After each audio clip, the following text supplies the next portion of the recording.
Welcome back to another video, and today we got our national championship preview and prediction video. We are going to be predicting, breaking down the whole national championship game, as well as recapping the semifinal games. We had Miami taking down Ole Miss and Indiana taking down Oregon. So we're going to recap both those games as well as give you our pick for the national championship game and who is going to be your 2026 national champion. I can't wait for this game. I know you guys are excited as well. Real quick, before we get into it, make sure you subscribe if you are new. We do college basketball every Monday, college football every Tuesday, NFL every Wednesday, and NBA almost every Thursday, as well as some MLB content when that season's going. So if any of that interests you, subscribe, turn on the noties. But with all that being said, let's go ahead and jump right in. So this is our playoff bracket. At this point, Indiana and Miami are the only two teams left in the field, and it's been a crazy season, man. If you would have told me Indiana and Miami were going to be playing in the national championship game at the start of the season, I would have called you crazy. Now, I know Miami, well, I guess Indiana as well. Both these teams have been like top two teams in the AP poll at certain points in the season. Indiana, obviously the number one seed. Miami making a bit of a run here as the 10 seed. We'll talk about both these, but I wanted to recap the two semifinal games because we haven't really talked about them yet. So Indiana takes care of business against Oregon. I thought this game was going to be very close. I actually thought both these games would be very close. Now, I know Miami and Ole Miss was like an all-timer. That game was down to the wire, great game, back and forth, so many lead changes. But Oregon, Indiana wins 56-22. Mendoza and the Hoosiers just laid on the gas the whole way. They didn't stop. They dominated Oregon, winning by 34 points in the rematch. Now, I did expect Indiana to win. I thought this game would be a lot closer, though. Indiana kind of dominated Oregon the first time around when they played Oregon in Eugene. I thought Oregon would keep it closer than that. I thought they'd play a lot better. But in all honesty, it really just comes down to you can't turn the ball over against this Indiana team. If you turn the ball over against Indiana, you are not going to win the game because Indiana themselves don't turn the ball over really ever. They have the best turnover margin in the country by far. The defense is just like, when they get a lead, man, it is so hard to beat this Indiana team because they can lean on their line of scrimmage play. They can lean on their running backs. They can lean on their defense. And Mendoza is the Heisman winner, don't forget. So obviously, if they need to, they can lean on him as well. And obviously, he's played amazing throughout the playoffs. He finished this Oregon game with 177 yards, 17 completions on 20 attempts, so only 3 incompletions, and threw 5 touchdowns. 2 more touchdowns than incompletions. Absolutely ridiculous stuff from him. And you look at the offense like Elijah Surratt, Charlie Becker, Omar Cooper, so many playmakers. Oregon was sitting in man coverage this whole game. It wasn't working. They didn't make any adjustments. I was kind of confused why that was the case, but Indiana was just dominating them. They were getting open, and Oregon really couldn't do anything. It was, I thought Oregon had some life. Obviously, Dante Moore comes out, throws the pick 6 on the first play of the game, and I thought, well, here we go again. Like, Indiana may just handle Oregon like they did Alabama. But then Oregon, Dante Moore shows a lot of poise, a lot of calmness under the pressure after throwing a pick 6 first play of the semifinals with a trip to the national championship game on the line. He goes out there, drives all the way down the field against this Indiana defense, which is an elite defense. He goes all the way down there, scores a touchdown, ties the game, and I was like, hold on a second, is Oregon really about to do something here? Is Oregon really about to make this a game? The problem was after that, like, Oregon they couldn't really get a stop after that. Like, Indiana goes down after Oregon's touchdown drive, 6.5-minute drive, scoring a touchdown. Then they also scored, again and again in the second quarter, a lot due to Oregon turnovers. But, I mean, man, it was Dante Moore was fumbling the ball. He was throwing picks. Like I said, you just can't do that against Indiana. Oregon forced 1 punt from Indiana in the first half, and Indiana was up 35-7 at halftime. Like, there was just no life for Oregon at all, really ever in this game. Indiana didn't really have to do anything in the second half, and that's been kind of a consistent trend.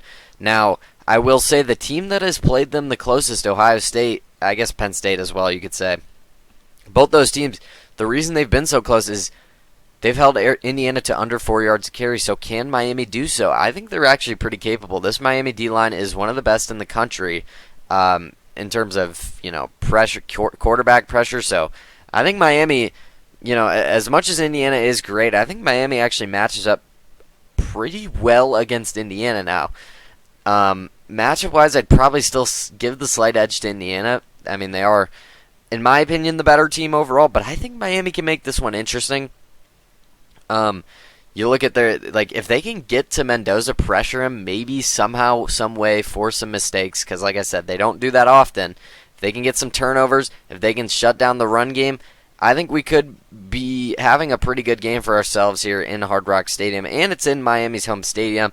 Now, I know Indiana fans traveled very well. They went all the way down to Atlanta, Georgia for the Peach Bowl, and it was essentially a home game for Indiana. It was insane how many Indiana fans showed up for that, so I'd assume it's going to be something of the same. But the fact that it is in Miami, it's in their home stadium, you got to imagine there's a good amount of Miami fans there as well. Like, I've seen a lot of people saying, well, Indiana will be fine, their fans travel.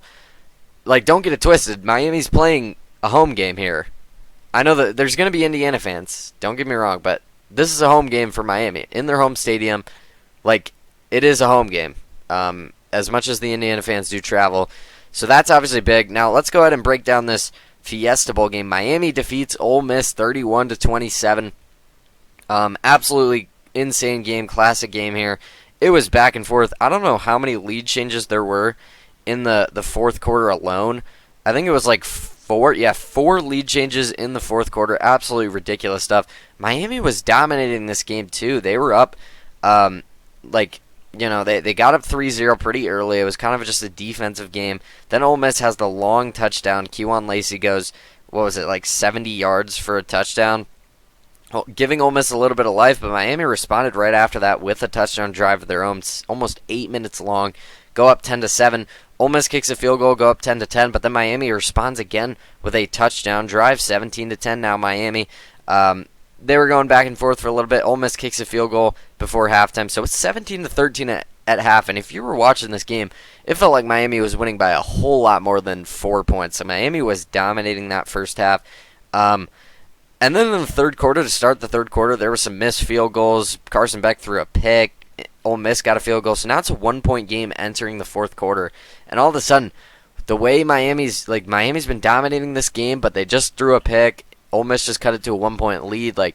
I was really thinking, wow, Miami is about to do it again. They're about to sell this game. Carson Beck's gonna collapse in the fourth quarter. Miami is going to Miami themselves and sell this game. Mario Cristobal is going to do it again. But Miami still found a way to win. Now, Ole Miss actually did take the lead with another field goal, but then Miami scored a touchdown to go up 24-19. Then Ole Miss scored a touchdown. Then Miami scored. Carson Beck comes out there, 3 minutes left, gets the ball, drives all the way down the field, 15 plays, 75 yards, less than 3 minutes. Absolutely insane drive from him. He ends up scrambling the ball in for the touchdown for the last, score of the game. And actually, Ole Miss got, they had some life. Trinidad Chambliss was making some plays. Obviously, he got them to the 50-yard line there for the Hail Mary. Obviously, it didn't end up doing anything for them, but it's besides the point. Miami wins this game. Absolutely insane game. And I will say, I did get both these games right. I picked Indiana and Miami to win.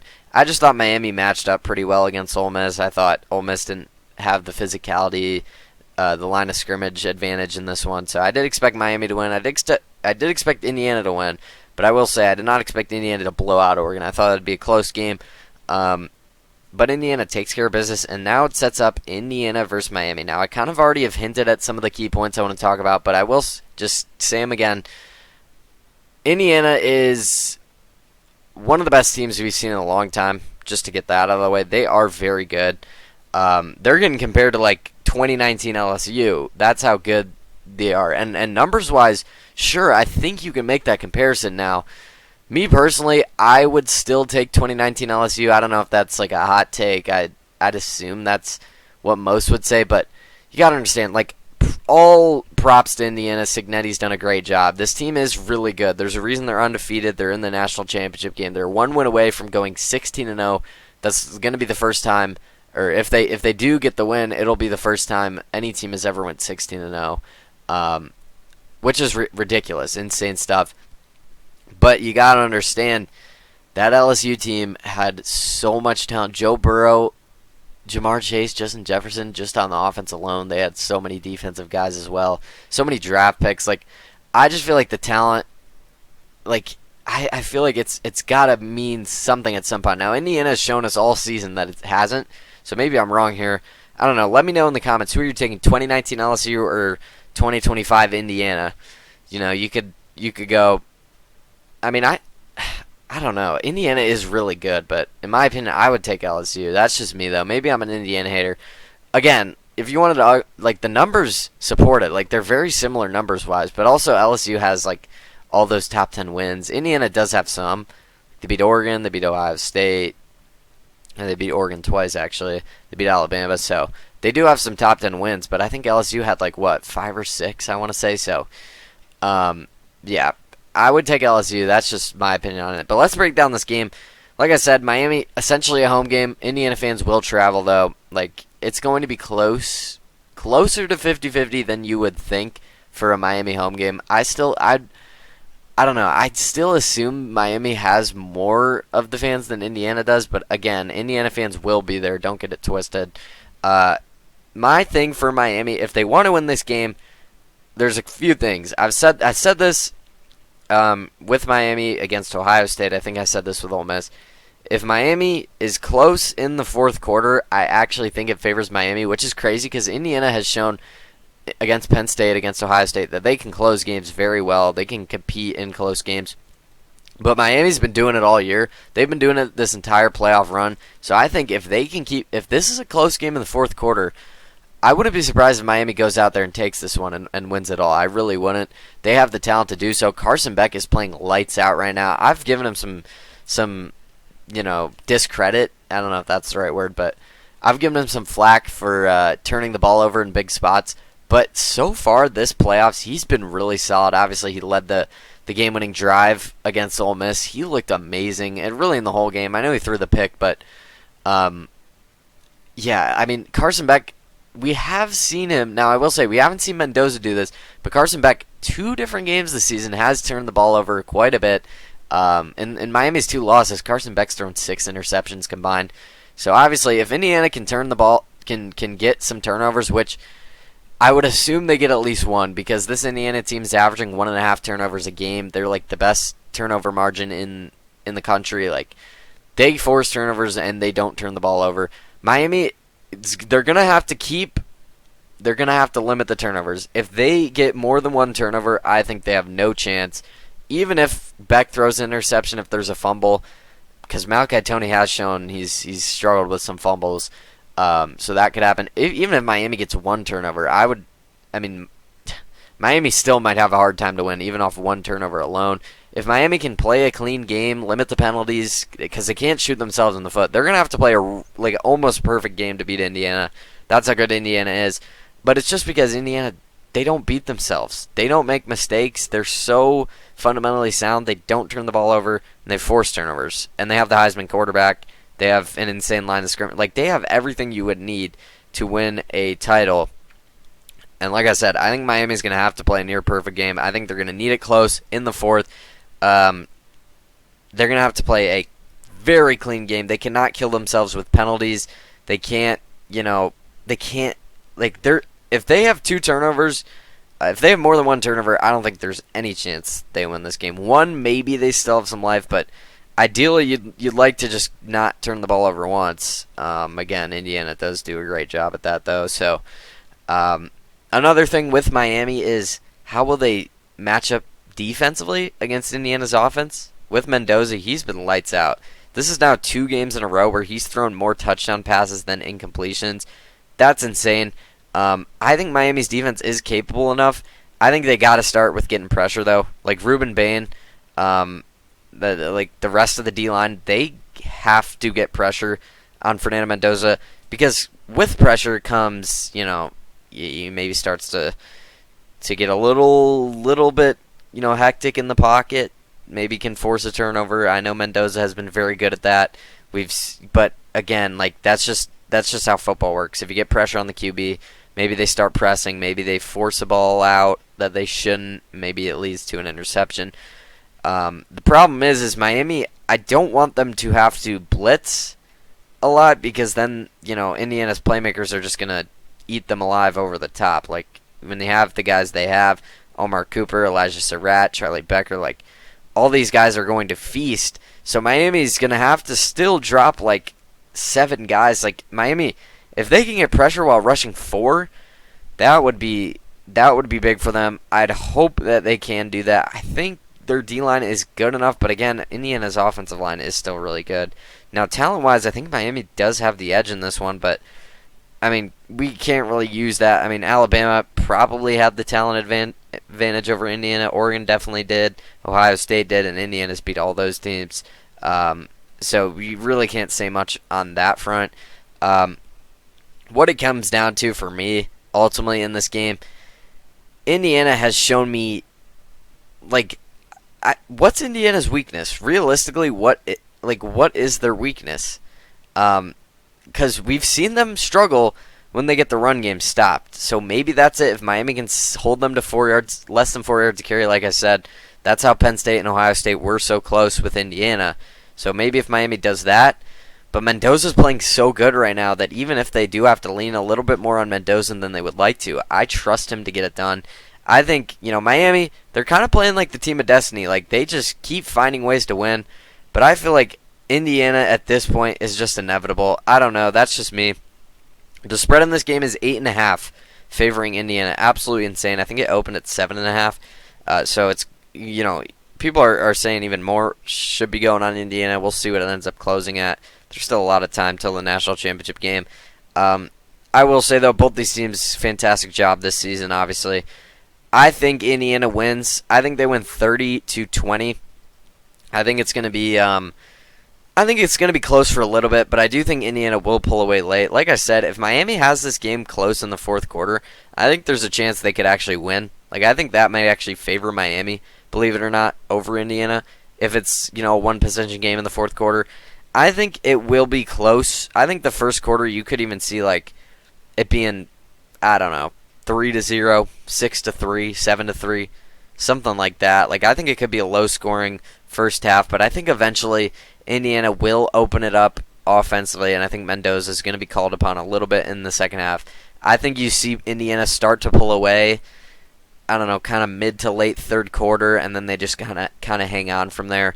Like, I could see this being, I don't know, a 17-10 game at half or something along those lines. Like, it could be still a one-possession game at half, but I think in the third quarter is where you start to see Indiana pull away, and I think they just hang on in the fourth. I got it 30-20, so if you're, betting, I do have Indiana covering the 8.5. It's a lot of points for a national championship game, but I do have Indiana covering that. I also have the over in this one. I wasn't, I was kind of surprised. 47.5. I know these are elite defenses, but I feel like just in big college football games, you kind of just tend to see the offenses just, like, it doesn't, 47, I know it's great defenses, but that would be what, like 27-20?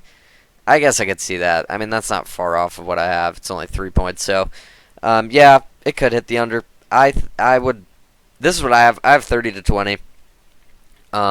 If you wanted to say 27-20 Indiana, for sure that could happen. 27-17 I could see. Something along those lines. I think Indiana, though, I think they will cover. I think they're going to pull away. This team is just so good right now, man. Like, they're firing on all cylinders. Shout out to Kurt Cignetti, man. The fact that this was the most losing program in FBS 2 seasons ago. Last year he had, 11-1 in the regular season, only lost to Ohio State, and then he lost to Notre Dame, who ended up going to the national championship game. So he lost to the 2 teams in the national championship game last year. Those were his only 2 losses, and then this year, obviously, he hasn't lost. He's beaten Oregon twice, Alabama, Ohio State, like, so many good teams. And I think, with 1 win away, I don't remember if I've ever said this on the channel, but I'll say it again if I haven't. Me and my friend were talking about who realistically is the best coach in the country, and I was saying, as an Ohio State fan, I was trying to make my case for Ryan Day. I still would probably say it's Kirby Smart in all honesty. But those were like the top 2 guys that we were talking about. And my friend goes ahead and mentions Kurt Cignetti and says, if he wins the national championship this year, is it fair to say that he is the best? And I thought that was interesting. I wanted to bring that up because maybe that's a question you guys can answer in the comments for me. But if Indiana does win this game, is it fair to say Curt Cignetti's the best coach in the country? With what he's done in 2 seasons, the turnaround he's made, winning a championship, I mean, I don't know if I could argue he's not. Like, even if I still say Kirby Smart, Ryan Day are my top 2, I think Curt Cignetti might be my number 3. And I like a lot of coaches around the country. I think Dan Lanning's amazing, Kalen DeBoer, but Curt Cignetti might be like putting himself in that conversation already, which is insane. Maybe he is number 1. Maybe I'm wrong. Maybe with a win here, he is the best coach in the country. Let me know what you guys think in the comments down below. With a win, if Indiana wins this game, where would you put Curt Cignetti in terms of the best coaches in the country? I think he's probably top 3 at least. That's just my opinion, though. But that is going to do it for my national championship preview and prediction video. Let me know what you guys think. Who do you have? What's your score predictions? Let me know all that down in the comments down below. Let me know where you think Curt Cignetti ranks as a coach if he wins this game. It's an amazing job what he's done. But that is going to do it. Make sure to like this video if you enjoy. Subscribe to the channel if you're new. Turn on the notice to make sure you don't miss whenever we upload. We're uploading 4 times a week usually. College basketball on Mondays, college football on Tuesdays, NFL on Wednesdays, NBA on Thursdays. So if any of that interests you, again, please subscribe. But once again, that is going to do it. Thank you so much for watching, and I will see you guys tomorrow with our NFL Divisional Round Playoff Predictions video.